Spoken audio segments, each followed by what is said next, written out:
Kita lahir nggak bawa apa-apa. Iya, betul. Kita mati juga nggak bawa apa-apa. Iya. Betul ya? Iya. Tapi selama hidup nih, dari lahir sampai mati, Punya kita bisa apa-apa. punya apa-apa. Iya. Nah berarti kan yang membuat kita bisa punya sesuatu itu karena hidup. Betul. Tuhan berjanji untuk memenuhi segala kebutuhan dan keperluan kita. Iya. Itu dia janji. Tapi soal keinginan dia nggak janji. Kita sebagai orang percaya gitu ya, kalau kita sebagai anak Tuhan, salah nggak kalau kita bilang, saya pengen jadi orang kaya nih. Kan ada lagunya, andai aku jadi orang kaya gitu. ya.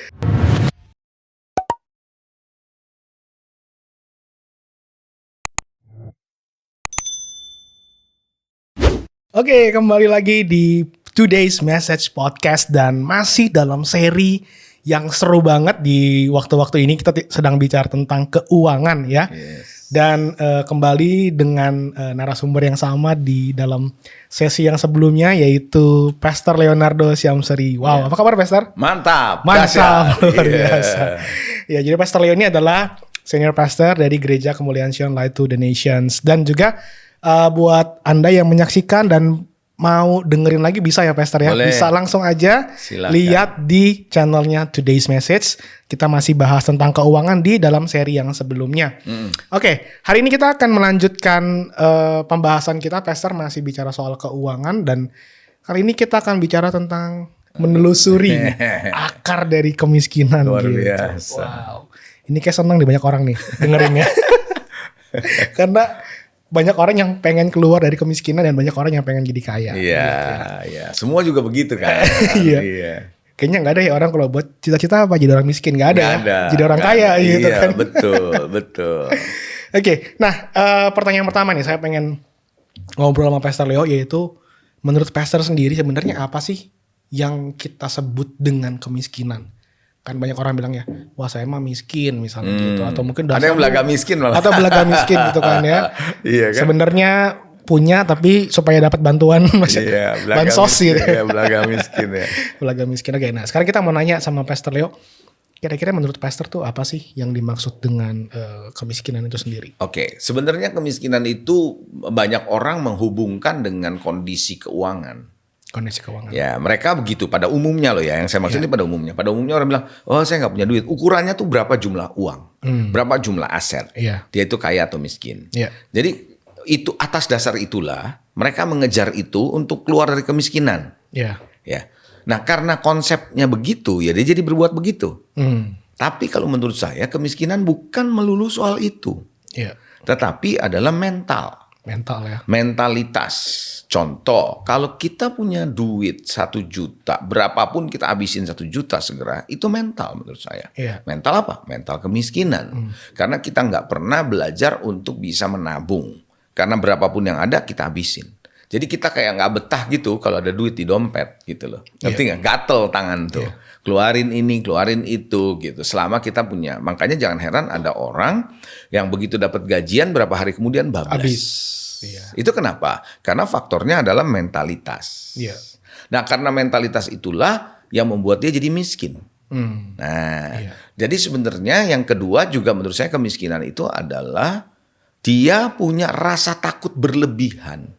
Terutama nih bagi mereka yang nggak percaya Tuhan ya. Iya. Yang percaya Tuhan aja juga bisa seperti itu. Rasa takut berlebihan apa? Nanti saya nggak cukup, nanti saya nggak bisa. Kenapa? Karena konsepnya tadi. Karena duit dia pikir adalah sumber kehidupan. Padahal saya sering berkata, kita lahir nggak bawa apa-apa. Iya. Betul. Kita mati juga nggak bawa apa-apa. Iya. Betul ya? Iya. Tapi selama hidup nih, dari lahir sampai mati, Punya kita bisa apa-apa. punya apa-apa. Iya. Nah berarti kan yang membuat kita bisa punya sesuatu itu karena hidup. Betul. Nah kehidupan itu kan berasal dari Tuhan. Iya.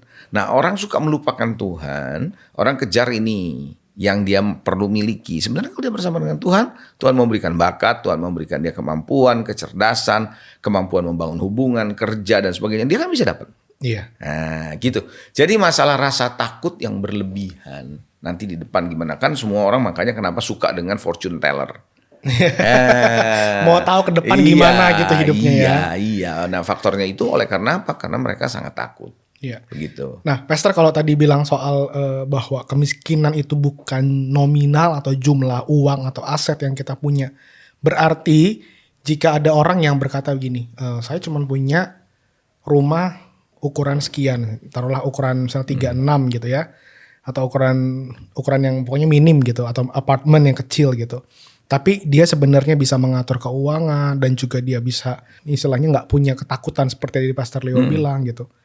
Berarti sebenarnya orangnya itu bukan orang miskin dong ya? Ya, ya. Jadi gini. Tergantung standarnya di mana. Iya. Sepanjang kita standarnya lihatnya duit segala macam itu pasti dibilang miskin. Betul. Kan begitu ya. Karena gini, orang bisa mewariskan sesuatu belum tentu dalam urusannya aset. Ya kan? Misalnya, kalau kamu punya orang tua atau saya punya orang tua saya misalnya, dia itu secara keuangan mungkin terbatas. Tapi dia punya relasi tuh banyak.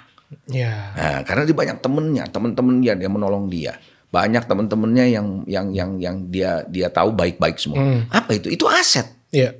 Nah, yang tidak bisa dinilai dengan benda atau rupiah. Benar. Nah, ketika dia meninggal dia bisa tinggalkan itu. Seperti Daud nih ya. Daud itu punya teman-teman yang luar biasa, Raja Hiram. Dan itu yang bisa memberkati Salomo waktu membangun. Wow, anaknya dapat ya.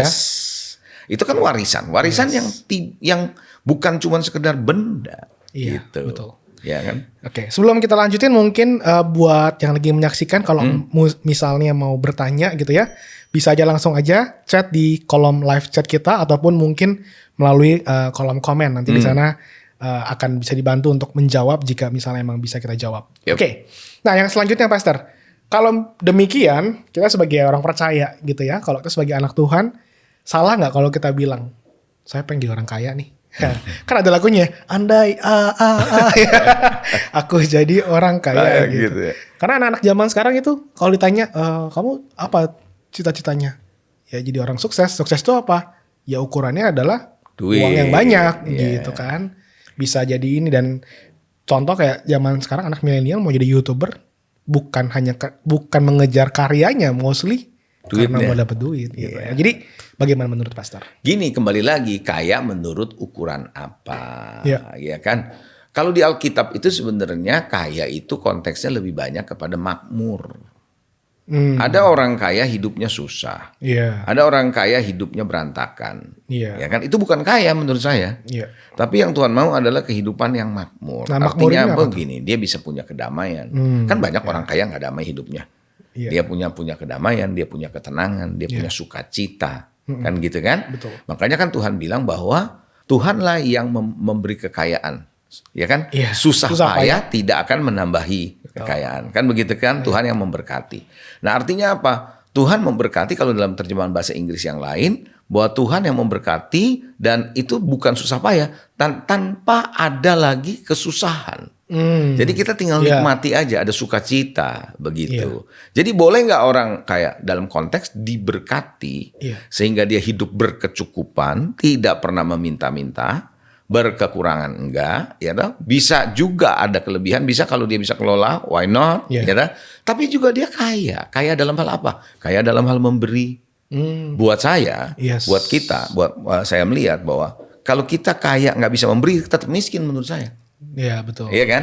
Nah kita bisa memberi, kita memberkati orang lain, kita bersukacita, kita hidup damai sejahtera, keluarga menjadi harmonis. Nah menurut saya kenapa enggak?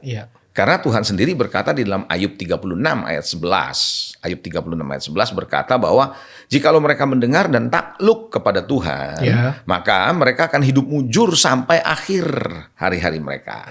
Dan bahkan katanya senang sampai akhir tahun-tahun mereka. Dalam terjemahan bahasa Inggris nih di NIV malah itu dikatakan bahwa they will spend the rest of their days in prosperity, dalam kemakmuran. Sampai akhir hidup. Jadi senang. Kan berapa banyak orang panjang umur hidupnya susah. Benar. Buat apa panjang umur hidupnya susah?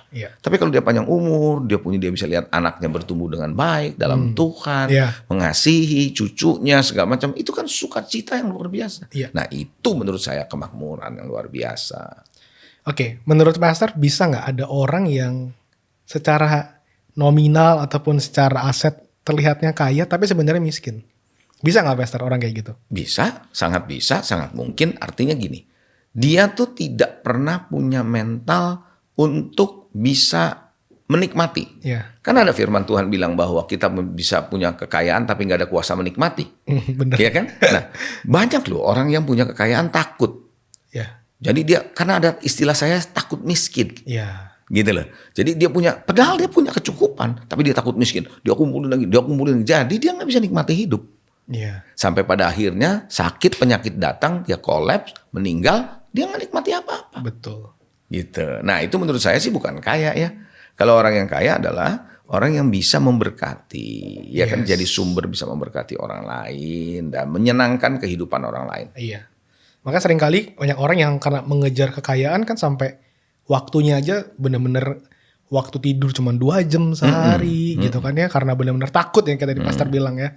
Makanya Paulus kan bilang kan di dalam kepada Timotius kan, kepada muridnya kan, dia bilang bahwa orang yang mengejar uang itu akhirnya menimbulkan kesusahan buat dirinya mereka sendiri. Iya benar. Bukan berarti duit nggak perlu, bukan itu, tapi kita menomorsatukan duit kan, itu masalahnya. Iya betul. Gitu. Apalagi kalau kita tadi konteksnya sebagai orang Kristen, jangan sampai akhirnya kita melupakan Tuhan ya Pastor ya. Betul. Kita nggak gereja, Betul. kita nggak terlibat pelayanan. Betul. Karena kita fokus dengan. Iya, gagal fokus. Iya. Itu gagal fokus. Jadi fokusnya itu ke duitnya, ke berkatnya, lebih daripada yang memberi berkat. Benar banget ya, Gitu. sumbernya ya. Nah, kayak gitu. Oke, jadi ini sangat penting, perlu digarisbawahi oleh setiap anak-anak Tuhan yang ada untuk menyaksikan pada hari ini. Oke, nah yang berikutnya lagi nih Pastor nih. Kenapa ada sebagian orang Kristen, tadi karena kalau kita bilang kan kita ini adalah anak-anak yang dikasihi Tuhan, kita diberkati Tuhan gitu, bahwa tadi juga Pastor bilang bahwa berkat Tuhan itu tidak ditambahkan dengan susah payah ya. Nah kenapa ada sebagian orang Kristen yang mengalami kesulitan keuangan, bahkan cenderung jadi akhirnya miskin? Kenapa tuh Pastor? Akarnya itu apa tuh kira-kira? Ini menarik. Pembahasan ini sangat menarik. Kenapa menarik? Karena kan banyak orang bilang begini, saya anak Tuhan. Saya orang Kristen. Ya. Saya punya Tuhan yang bisa bikin mujizat, memberkati saya. Nah, banyak orang Kristen salah dalam mengambil konsep kehidupan kekristenannya. Mereka berpikir keuangan mereka dibangun atas dasar mujizat. Wow. Ya kan? Emang Tuhan bisa bikin mujizat? Bisa. Tapi kita nggak boleh hidup kita dibangun di atas dasar mujizat. Baik keuangan, baik kesehatan, whatever it is. Tapi dibangun di atas dasar prinsip. Iya. Contoh, kalau mau sehat ya hidup prinsipnya hidup sehat. Jangan makan sembarangan, semua makan doa tengking kolesterol hilang, tengking gula darah hilang. Mana ada begitu? Ya kan? Mujizat nggak bakalan. Jadi kita itu apa? Orang yang mengandalkan ntar juga makan Tuhan bikin mujizat. Nggak gitulah. Betul. Tapi ada prinsip. Nah karena dia nggak tahu prinsipnya, dia nggak ngerti ini, dan dia nggak mau ngikuti nasihat dari firman Tuhan, ya dia jalan mengikuti jalan dunia. Dan jalan dunia ada ya yang dia lihat konsepnya berbeda. Dan itu yang membuat mereka akhirnya hidup dalam kekurangan. Saya melihat itu salah satunya. Nah, yang berikutnya saya melihat adalah ada seorang miliarder, seorang multimiliarder malah, yang bernama Harv Eker. Dia pernah bilang begini, ada rahasia kejiwaan tentang uang. Nah, orang yang nggak punya duit katanya, itu bukan masalahnya. Masalahnya itu bukan kekurangan uang, tapi itu cuma gejala. Itu cuma gejala. Penyakitnya itu di dalam. Oke. Sama kalau kamu panas. Iya. Ya kalau zaman sekarang pandemi, panas semua, wah corona gitu kan. Ya, belum tentu. Itu kan gini, itu hanya gejala yang tampil di permukaan karena dia panas. Tapi apa penyakitnya? Bisa karena sakit perut, virusnya di perut, bisa karena gigi. Benar. Nah, jadi macam-macam penyebabnya. Jadi gini, gejala itu bahwa nggak punya duit itu cuma gejala di luar. Penyakitnya itu bukan itu, nggak punya duitnya, tapi yang di dalam. Di dalam itu masalah kerohanian, dia nggak taat sama Tuhan, ya kan? Nah, dia punya hidup, dia tidak mengatur dengan prinsip keuangan dari Tuhan, kan begitu. Nah, terus dia nggak bisa kendalikan diri, ya habis udah semua kayak begitu. Prioritasnya salah. Dalam membangun hidup kan Alkitab bilang carilah dahulu kerajaan Allah beserta kebenarannya. Nah, dia bukan mendahulukan Tuhan, dia mendahulukan keinginannya. Benar. Nah, yang seperti itu. Nah, juga sama seperti yang sebelumnya saya bahas adalah banyak orang tidak berjalan menurut keperluan dan kebutuhannya, tapi keinginannya. Tuhan berjanji untuk memenuhi segala kebutuhan dan keperluan kita. Itu dia janji. Tapi soal keinginan dia nggak janji. Soal keperluan iya. Makanya keperluan kita, kebutuhan kita pasti dicukupi. Iya. Tapi keinginan kita itu kita. Nah akhirnya kita hidup melampaui kemampuan kita. Iya. Nah di saat itulah kita babak belur. Wow. Tapi Pastor kalau tadi bicara soal keinginan, seandainya, ini ada yang pernah bertanya gitu ya, seandainya punya kemampuan gitu, saya ada keinginan artinya di luar kebutuhan gitu ya, pengen beli sesuatu yang lain gitu. Selama mereka punya kemampuan dan memang tidak merusak tatanan keuangan dan juga tidak tetap mendahulukan Tuhan, nggak masalah berarti Pastor ya. Ini penyakit kalau menurut saya. Penyakit di mana mental cara berpikir yang salah. Oke. Gini, ini bukan apa-apa nih ya. Bisa nggak saya disuruh beli handphone yang baru? Bisa. Nggak mengganggu nggak keuangan saya? Saya yakin enggak. Iya. Saya bisa. Dan bukankah itu akan menjadi lebih baik? Yes, bisa. Tapi pertanyaan saya perlu nggak itu? Nah, betul banget. Kalau saya nggak perlu itu, mau ngapain? Iya. Kan begitu. Iya. Contoh, kalau pergi keluar kota dalam pelayanan, saya bisa nggak beli tiket business class? Iya. Bisa. Bukannya nggak bisa, bisa. Gitu. Tapi perlu nggak? Nah, betul. Yes. Kan begitu. Jadi pertanyaannya adalah bukan soal bisa beli atau enggak. Terus kita punya keuangan terganggu atau enggak. Pertanyaan yang lebih mendasar adalah kamu perlu enggak? Yes. Kalau kamu nggak perlu, nggak usah. Iya. Kan begitu. Dan kalaupun perlunya bukan sekarang, sering nih marketing tuh orang pemasaran tuh ya. Pak sekarang ini bagus gini. Nah kita dipacu untuk berpikir kita perlu. Dan kita bilang saya belum perlu. Pak nanti nih Pak ya. Bapak perlu gini. Nanti nih ya. Nanti. Apalagi kalau ditambahin diskon ya. Iya terus bilangnya nanti. Iya. Bilangnya nanti. Artinya apa? Sekarang belum tapi nanti. Jadi kalau nanti ya kebelinya nanti dong. Jangan sekarang. Iya. Nah kan begitu. Betul. Nah kayak gitu. Jadi dasarnya adalah karena mental kemiskinan inilah yang mengganggu. Belum lagi iklan, promosi, ya kan? Iya. Ya itu kan. Berapa banyak kita kalau pergi ke mall, Pak, kalau hari ini Bapak beli. Waduh. Dapat ini, besok udah kalah.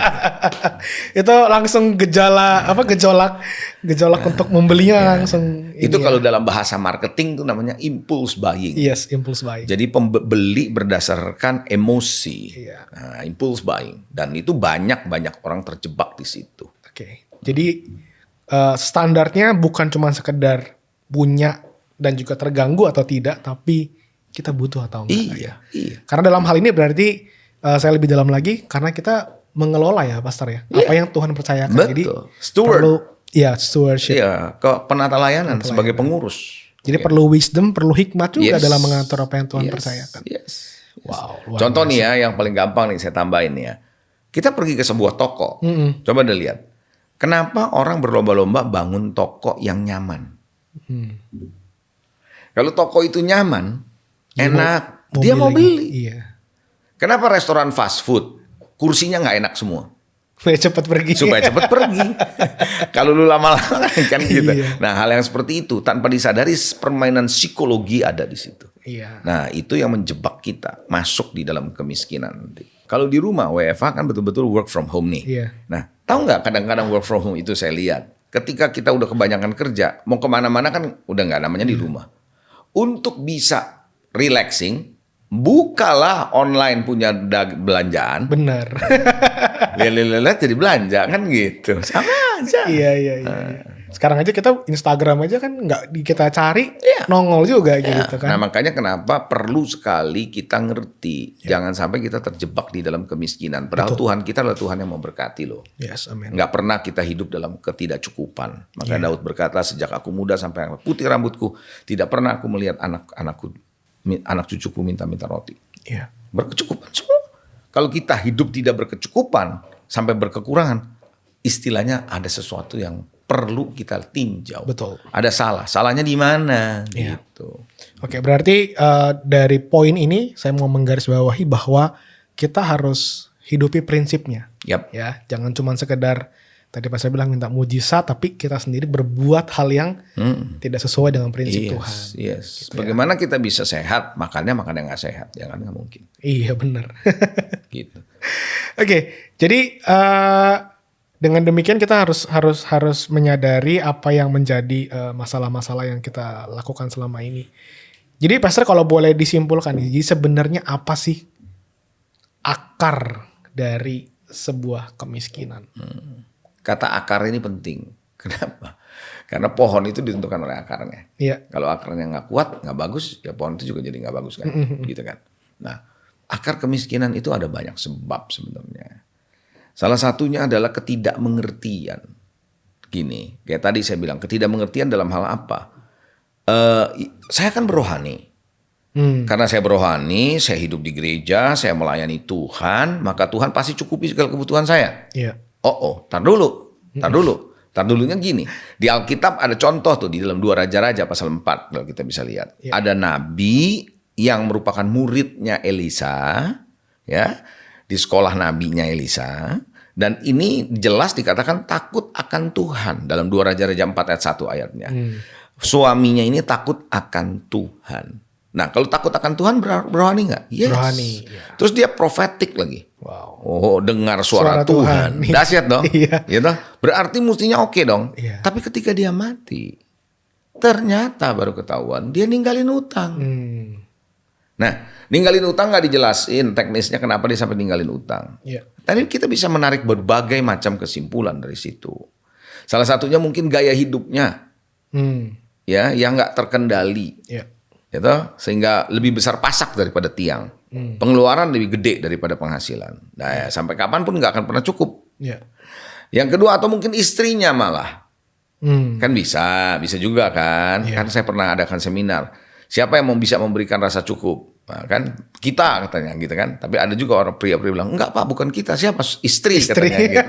Kalau istri nggak cukup, kita kelabakan. Standar cukupnya istri. Ya, jadi gini, bisa karena istri, bisa karena dia, bisa juga karena ya nggak bisa ngelola. Nah, ini perlu ada pengetahuan dalam pengelolaan keuangan. Iya. Nah, masalahnya banyak orang belajar mengelola keuangan ini dari dunia ini. Ya, dari dunia ini yang mengajarkan justru berani ngutang. Orang dunia itu ya, karena saya dulunya orang di bank ya, kerja di bank ya.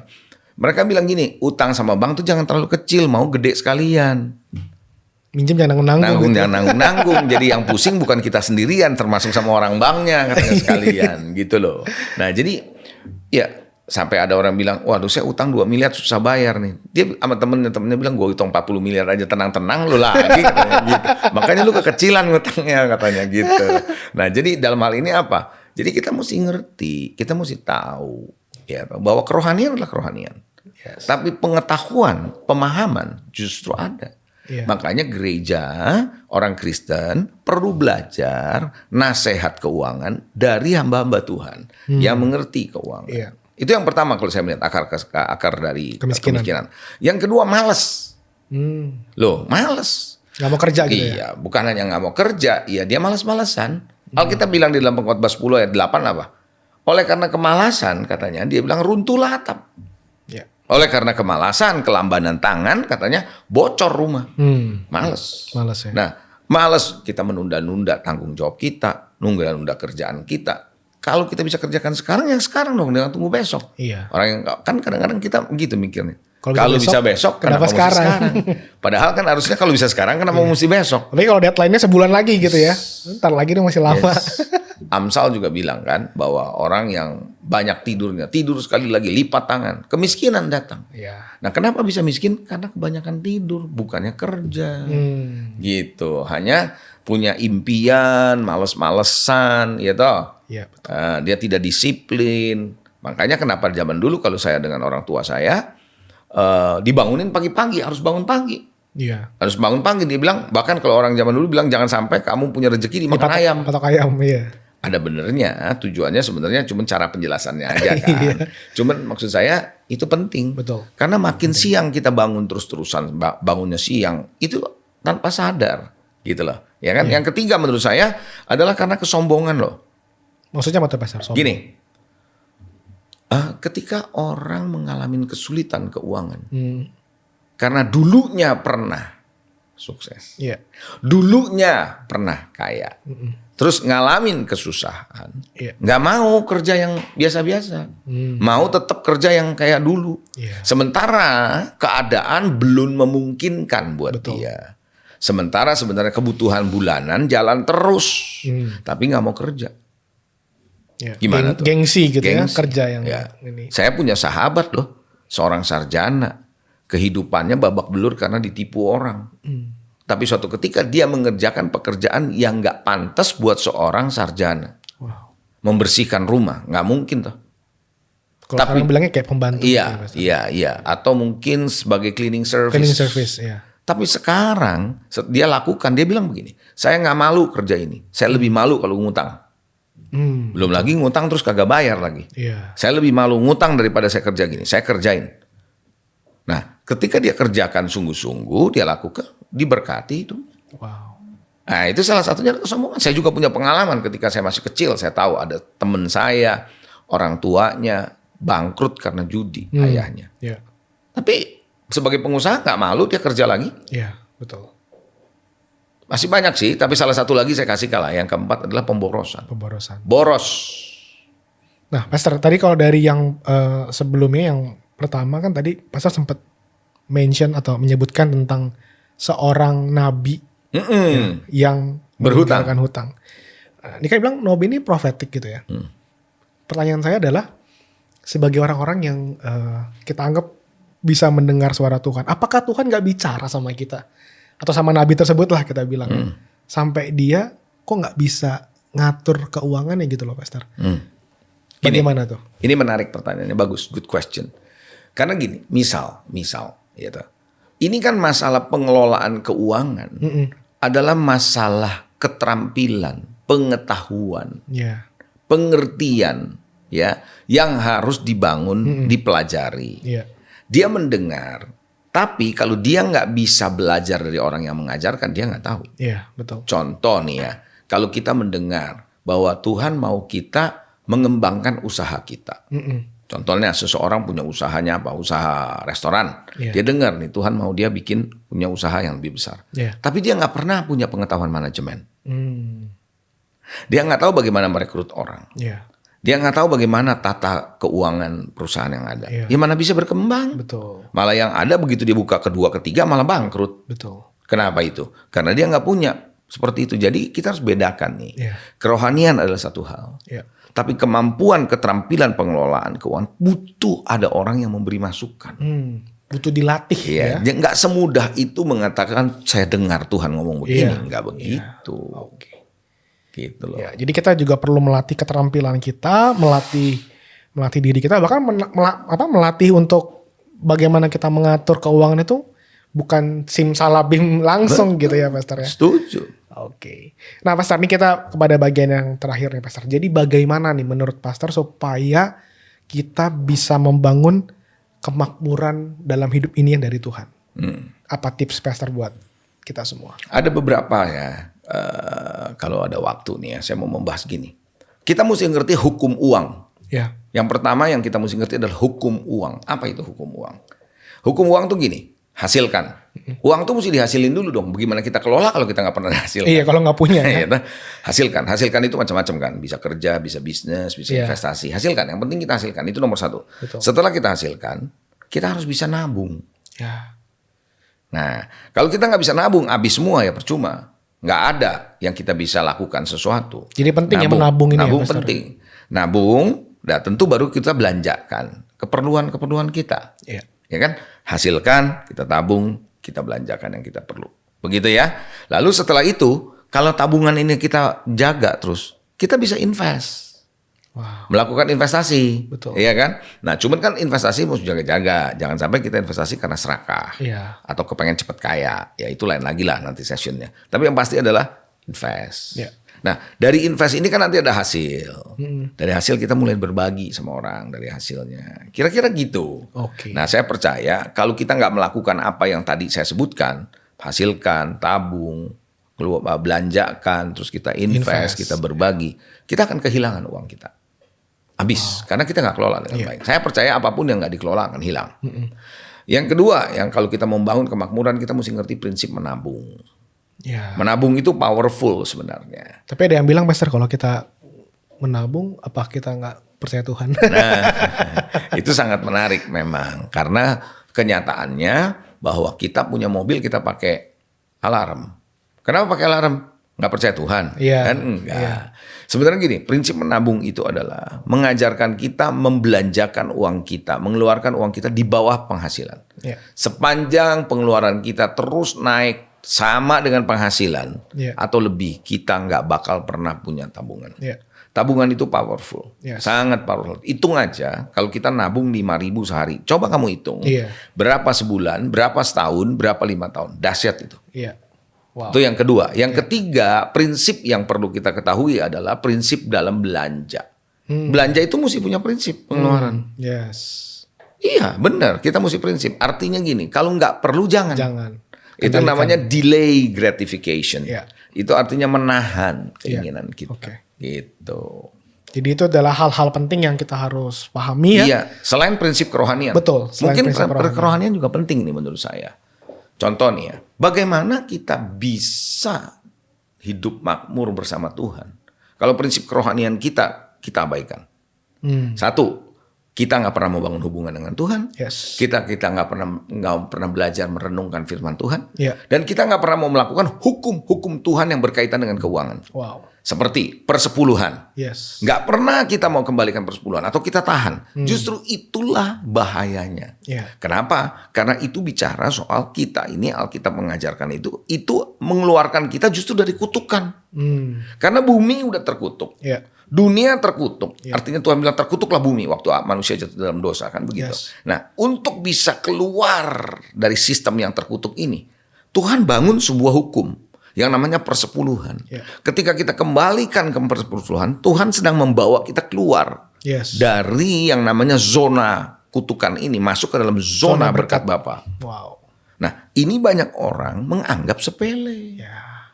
Gitu. Benih menabur itu juga penting. Kehidupan rohani juga penting. Yes. Gitu. Persepuluhan dan menabur Iya. dan juga kehidupan kerohanian kita perlu kita bangun. Karena begini, Alkitab bilang bahwa berkat ada di atas kepala orang benar. Yes. Berarti orang benar, orang yang hidupnya benar. Amin. Bukan cuma sekedar orang Kristen.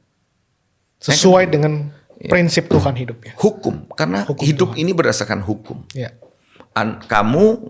Kita nggak mungkin mengoperasikan mobil tanpa ngikutin hukum prinsip menjalankan mobil. Yes. Isinya bensin, nggak boleh air, kan begitu. Iya. Wow. Thank you banget ya Pastor buat pencerahan, pengertian yang telah dibukakan, dan berharap kita semua yang menyaksikan ini juga bisa akhirnya hidup dalam kemakmuran dan lepas dari jerat kemiskinan. Jangan miskin. Iya, jangan miskin. Anti miskin. Anti miskin. Oke, thank you Pastor Leo buat kesempatannya. bless. Sampai di kesempatan yang lain, Tuhan memberkati. Amin. God bless.